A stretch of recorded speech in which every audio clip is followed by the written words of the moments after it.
Hello, my name's Scott Manley Hadley. This is Triumph of the Now TV, hashtag TOTNTV. This episode is called Asking Questions About Gender, and that is what it is. It's loads of clips of me having asked people questions about gender. The episode opens with a long segment where I speak to Quiche Nelson, who is a drag queen who performs under the name Sue Gives a Fuck. Did either you or Sue self-identify as a particular gender? It's a journey, isn't it? Yeah. I just don't know. I really don't know. I guess fluid, queer, I don't know. When forms only have two boxes, I tick male. And that's never been right, but it's also fine. I don't really care. It's not a thing. I was going to say it's not a thing that bothers or haunts me. It totally, 100% absolutely is. So what do I mean? I mean everything's fine. Because I used to act a bit at uni and then a bit after, and was really shit because, well, maybe I wasn't great, but also I was always, playing the wrong gender really.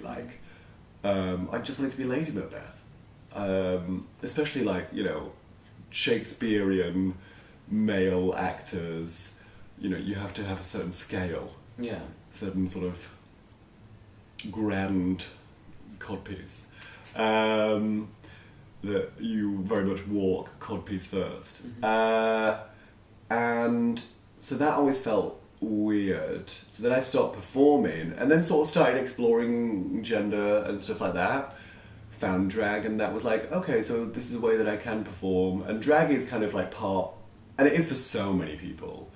So many people use drag to find out what their gender is. Yeah. I know quite a few drag queens who've transitioned, once they've started doing drag. So I don't know, is the answer.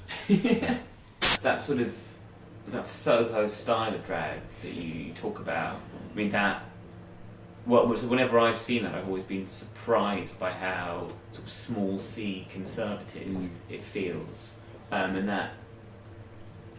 People often argue, well, not often, but I've read about people arguing that drag, particularly like that, there is an inherent misogyny to it. That the man is lowering his status by dressing as a woman. How do you feel the more progressive drag communities have moved beyond that? Because they have, obviously. Yeah. So I think and even that, I think the Soho-y style, of course, there's huge misogyny in the idea that men can in some way sort of own hyper-femininity, right? And that can be a man's thing. The performance of something that half of the population are expected to perform is gross. But even there, they are still, in however problematic a way, they are still sending it up, and they are still also raising their status. They have very high status in the gay community until it comes to sex. So it's complex, but then outside of that, I guess now drag is kind of so much more broad, and it's just, I guess, anything that uses gender as part of its way of talking about various things. And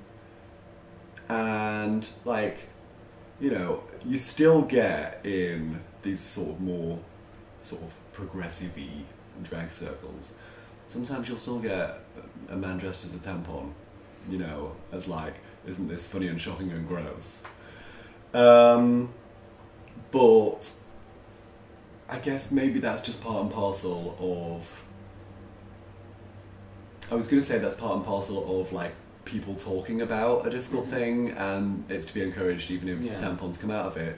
But actually, I guess, what you were talking about is, maybe actually it's part and parcel of men talking about this particular difficult thing, which is gender, and maybe that's why it goes awry. So there's, a huge question over what men should do in drag. Now that like more women are starting doing it, should men lean out so that women can lean in? Yeah. But it's difficult. I feel like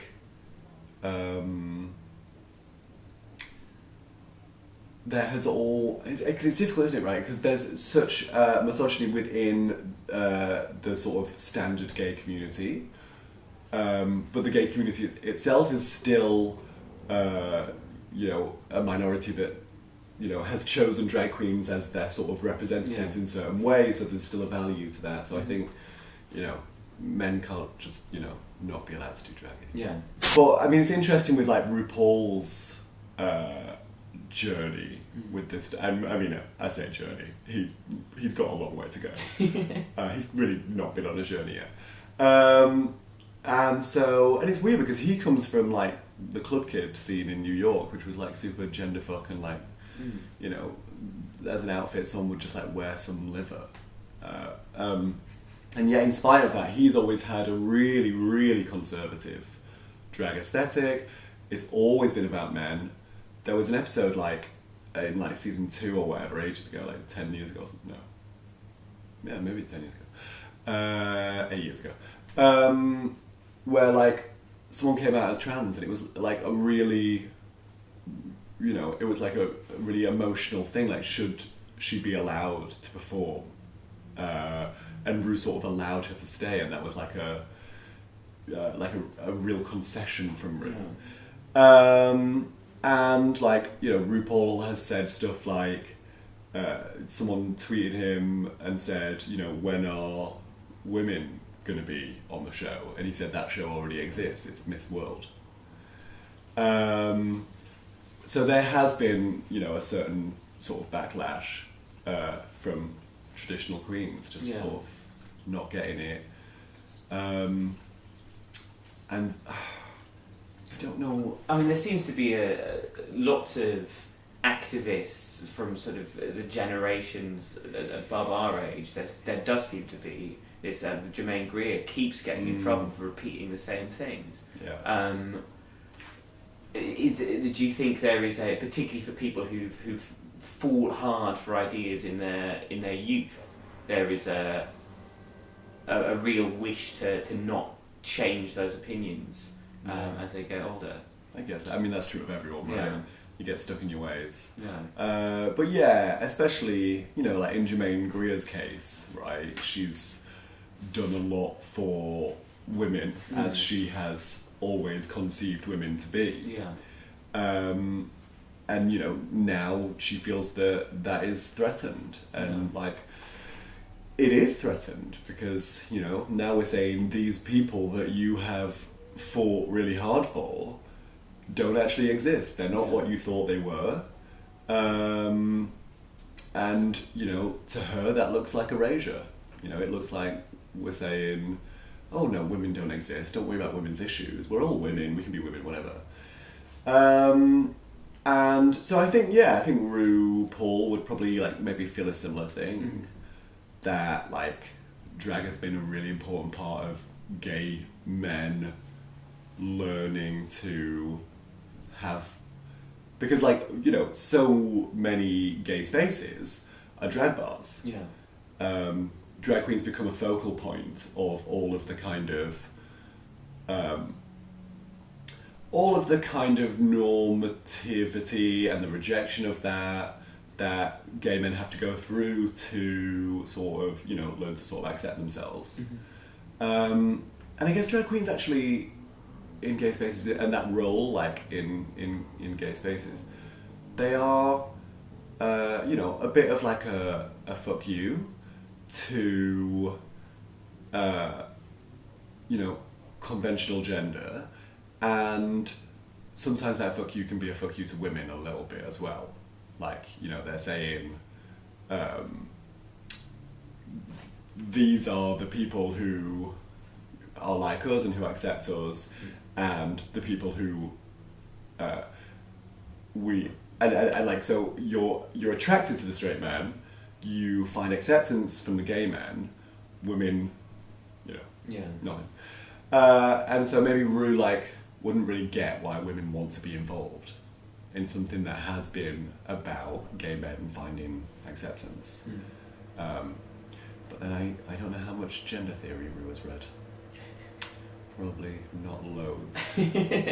So I edit for Magma, Magma Poetry magazine, and having just sort of finished an issue, we had over 3,000 submissions for that. Wow. And there were a lot of poems by older men about young women's breasts, like too many. That still happens. Yeah, and so I wouldn't say. I mean, I think that there should be nothing that's off limits. I just think that, in terms of those poems, they were just all wrong. They like smelt wrong. Like when you read them, they were just like bad. You mentioned you write a lot about the body. Yes. Why do you feel that's such an important topic? I don't know. I think it's something that I will constantly try and not do, and it happens. My body still comes into it, or ideas about the body. I think that so I decided that I was going to write a nature poem not that long ago, and so I walked up to Greenwich Park, closest nature I have, and I sat at the top and I had my notebook and I was like, right, I'm going to write an amazing nature poem. And then this guy sat down next to me and was like, all right, love. I was like, this is why women find it difficult to write nature poetry, or more difficult than men, I think, is because when you're out in nature, you're probably going to get like harassed. Do you feel your experience as a female poet, the way you're received, is different from how male poets are? Yeah, I think so. I think that there's sometimes stuff that's said when I come off stage. I got called a bimbo the other day when I came off stage from reading, like, you must enjoy subverting that bimbo image. And I was like, shit. I didn't even know that word was like still around. So like I think with I don't want to generalise, because I think there are lots of super beautiful, lovely older male poets out there. I think, but generally it tends to be an older male poet thing where if there's a young woman writing about sex, then she's sort of like sexy. She's like the sexy poet. And I think that it's sort of reductive in that it's never really about the body, it's never really about sexuality. It's sort of about the way in which those ideas that are pressed upon you sort of manipulate your behaviour or manipulate your ideas about yourself and about those around you and your relationships. And so it's sort of a much deeper thing than just like turning people on in the audience. Although, I mean, if that happens, hey.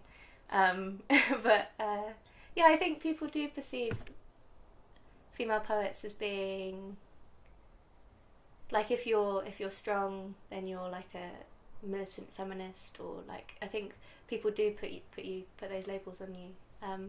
Not everyone. Generally, people are like really open. Do people label male writers in similar ways? I would think so. I mean, I haven't got personal. Yeah. Yeah, I think so. I think I do. I think, you know, if I open a novel and it's like some guy moaning about, I don't know, having like an existential crisis, I'm like, fuck off, not again. Come on, guys. Like, I think that I think I'm much more interested in female writing at the moment. And that's probably my own sort of bias. Like a big turning point for me in terms of my understanding of myself and my relationship to all of this stuff, and I mean that in a way that's much broader than theatre. I started volunteering for a wonderful charity, who are a gender equality charity called Great, and they do interventions. They do workshops in schools, mostly with teenage boys aged between 13 and 16. And the workshop, normally we do a 3-hour workshop, and it covers all sorts of things, including sexual identity, gender equality, consent, some sex education. And it's all with teenage boys, and it's all run by men. And that is an important part of the dynamic, that we're modelling a certain kind of behaviour just by being there as men ourselves and talking about these things in a calm, factually accurate, but also non-judgmental way. And when I went to the training for that, to kind of become a workshop facilitator, what they said to us when we were kind of doing that thing you do at the start of a session like that, where you go, what rules should we have to make this session go well? And the one that they suggested was, whatever anyone says, assume positive intent. So if we get talking about something that's a bit controversial or a bit complex, and someone says something that sort of makes you go, "Oh, I don't know if you can say that, mate," or like, "What does it say about you that you've just said that?" Actually, it's for you to check that impulse, because you don't really know yet why they've said it, and also they're allowed to ask questions if there are things they don't understand, and that's what the sessions are for. And it's for you to check that impulse and assume positive intent until it... And if it gets to a stage where it's absolutely clear that it's not coming from a positive place and the person is being hateful or unkind or whatever, then you address that. But I mean, that seems appropriate for a workshop on gender relations, but do you not think that could be problematic in real life? Yeah, if you only did that. But I guess my feeling when I look at the sort of debate that we're having and the debate that happens on the internet is just it would benefit from a little bit more of that assuming positive intent. It would benefit from a little bit more of, I didn't really understand what you meant by that. Can I give you a bit more time to explain? Do you not think that's very much an attitude that comes from a position of privilege? Because that kind of language almost certainly wouldn't be being used to attack you. You've got the freedom to not take offence. Yeah, I mean, yes, I do basically agree with that. I'm not saying, I mean, I don't know if this is a worthwhile conversation because I don't spend as much time on Twitter as I'm implying right now. Yeah, I don't think that there's any point. I equally don't think there's any point in engaging with people who aren't interested in having the conversation with you. Mm-hmm. I generally, myself, don't comment on things or get involved in things online. I went recently on a trip with this charity. I was very fortunate to go to Sweden for 4 days with 10 guys who run workshops for the charity in the UK, and to work with 10 guys from the Netherlands and 10 guys from Sweden who do a similar thing with charities with similar aims and missions in those countries. And we came together for a 4-day conference to share tools and experiences and best practice and stuff that works in our workshops, and we learned what works in their workshops. And together we were developing a workshop that all 3 charities could use in their own countries around sexual violence and sexual harassment that would be aimed at teenage boys. That was just the most extraordinary experience, to be in a room with 40 men and not feel intimidated, because I felt like we were on the same wavelength. To be in a room with 40 men and on the last day for a lot of us to be in tears because of what a time we'd had, and we were sad to say goodbye to people, and to be comfortable with that was extraordinary. I mean, someone on the very, very first day said, when we were doing, again, that exercise where you talk about what would make the things go well, someone incredibly bravely, I thought, in the first half an hour of this conference said, "I hope that none of us feel that we need to perform masculinity just because we're in a room full of men." And he said that he himself had already found himself doing that. And he was saying this out loud to kind of be open about that and get that off his chest and name that. And then at the end, he said, when we were kind of wrapping up, "I'd just like to say that I haven't performed masculinity since I said that thing, and I haven't felt like I've had to with you guys." And I felt the same thing. And that was really extraordinary and really humbling and really inspiring. You know, and even having guys like you or men read the book and having men read the book and think, okay, maybe I'm understanding a little bit more what women have to go through in their lives in some ways, or maybe I'm realizing a bit more the ways in which our society kind of constrains people as a result of their gender. Like, that would be success in a sense also. Do you feel that society's progressing? Yeah. Yeah, I mean, it is, and then, you know, we elect Donald Trump president of the United States. So, I mean, in some ways, but, you know, even though he was sadly elected, you know, there's this whole women's march that happened, you know, there was loads of women's marches that happened around the world, and that was, you know, I mean, that's progress in a sense where, like, you know, that wouldn't have happened, you know, 40 years ago. Would it have? I mean, it was the 70s. Okay, but I mean, but like, it, you know, wouldn't have happened like 60 years ago, right? So yeah, I think things are progressing. I mean, things are also like taking a step back in some ways, right? Because you have like Ivanka Trump like being a feminist supposedly, right? You know, I mean, so there's lots of debates about, you know, what does it actually mean to be a feminist, or are we in a post-feminist age, and like capitalism is that, you know, anyway, but in a lot of ways though, I think things are moving forward. In the clip you're about to see, I asked Gary Budden why he doesn't write about sex. Part of the reason is I don't think I'd be able to do it very well. If I'm honest, I'm wary of making a misstep as a heterosexual man writing about it. Is that? I mean, Yeah. I'd have to be very clear about why I was doing it and what point I was trying to make. Do you know what I mean? Yeah. Because what pitfalls have you got of being maybe a bit leery or just being shit, basically writing shit sexy? How do you aspire to be perceived as a man? Like Hulk Hogan, or that's fine.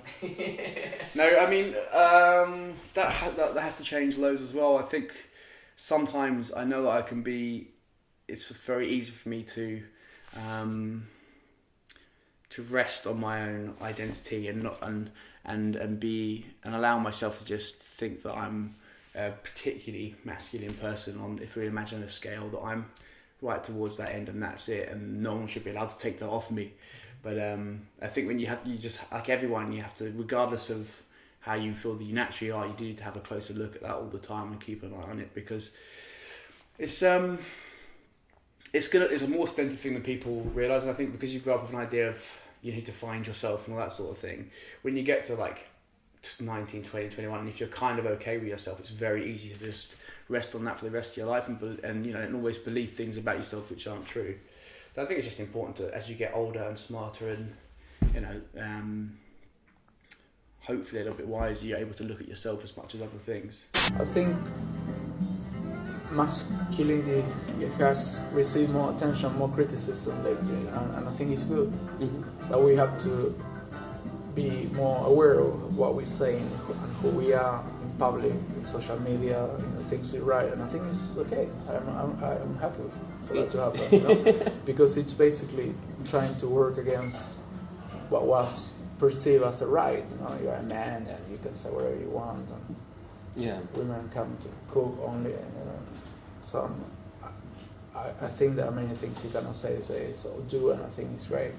That's it for this episode. Thank you very much for watching. There'll be new episodes every Monday and Friday for the next few months. So please stay tuned to your computers and enjoy. Thank you very much.